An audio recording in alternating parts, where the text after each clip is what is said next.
of the least explored places on Earth. Very few people actually get to go and experience it. So today, we're going to the deep sea. And the reason this area is so unexplored is because it's hard to get to. And that is why we hooked up with submarine builder Carl Stanley. But before we went down in this machine, Carl filled us in on how it was built. It gives a little, but you can't just go to like a submarine store and buy things. For example, this section right here is made from the wheel well of a Cessna airplane. Oh, this piece, you just molded it from the fiberglass? I took it directly from, I bought old Cessna wheel wells. And this piece here is a replacement bumper for a 57 Chevy. And these eye pieces here are from a Yamaha all-terrain vehicle. We found that Idabel is a surprisingly simple machine. It's made up of 3 steel spheres welded together. The outer shell serves as a hollow fiberglass ballast, which is fed by 2 compressed air tanks on either side. The sub is maneuvered via a redundant system of twin props in the rear, and a mixture of heavy-duty lights allow us to see at depth. Multiple acrylic portals then, including the 30-inch wide, 4-inch thick dome at the front, will allow us to view the creatures at depth.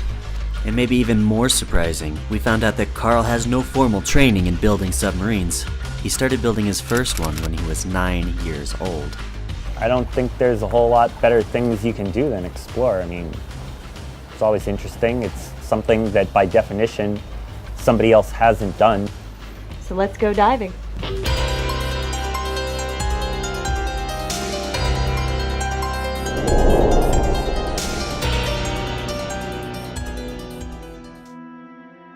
We're starting our dive in Roatan, Honduras, and it's a perfect place to do this dive because the water is so very clear. And once we go about 150 feet across the continental shelf, then we'll go straight down the slope that extends about 3,000 feet down. Alright, so we just shut the hatch, and Carl is getting ready to drive us down deeper and deeper. Let's see what we can find. And in doing so, we'll be able to pass through and describe many of the ocean zones. So let's start with the first one, the epipelagic zone. Right now we're at the surface. Photosynthesis is really abundant here. You've got corals and algae and phytoplankton that provide life for the entire area. This is the place that most people see. In fact, it's defined as the place where photosynthesis can still take place, which in the tropics extends from the surface to about, 600 feet. Alright, right now we're deeper than I have ever been. We're down at 300 feet, but we're in the tropics, we're in clear water. You can still see the surface from where we are right now. And as we go deeper, the low light brings us to a new zone, the mesopelagic zone. We're in the twilight zone. That's what the mesopelagic area is called out here.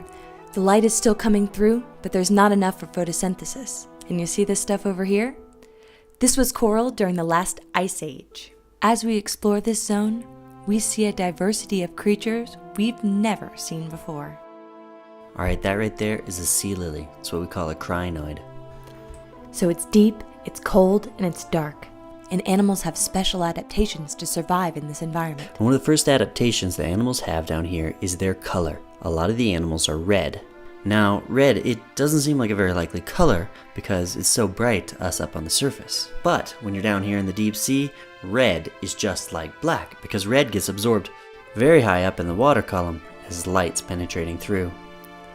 To help us show that down here, red is the new black, Carl turned off the lights to his sub. Another adaptation many animals have in the deep sea is the ability to bioluminesce. This emission of light is thought to be found in about 90% of deep sea organisms. Now as we traveled deeper, we started to see more plankton and more jellyfish. We're in the layer called the deep scattering layer. It's called that because of the way it scatters back sonar.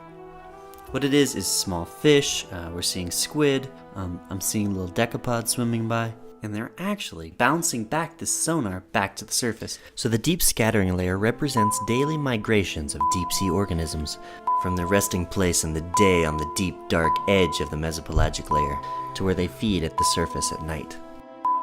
And this takes us to a new zone. Alright, where we are right now is in the Bathel zone, sometimes called the Bathopelagic zone. Now it's the zone just below the Mesopelagic zone. where no light ever penetrates. Now the only thing deeper than this is the abyssal zone, and the much colder and even deeper Hadal zone. But since Carl's sub won't dive much deeper, we'll stop here and explore the bottom where organisms survive by feeding on organic matter from above. Oh, look at, oh, he's got really long legs. Down here, every organism we see might be new to science. To learn more about the deep sea, go to untamescience.com. Until next time, never stop exploring your world.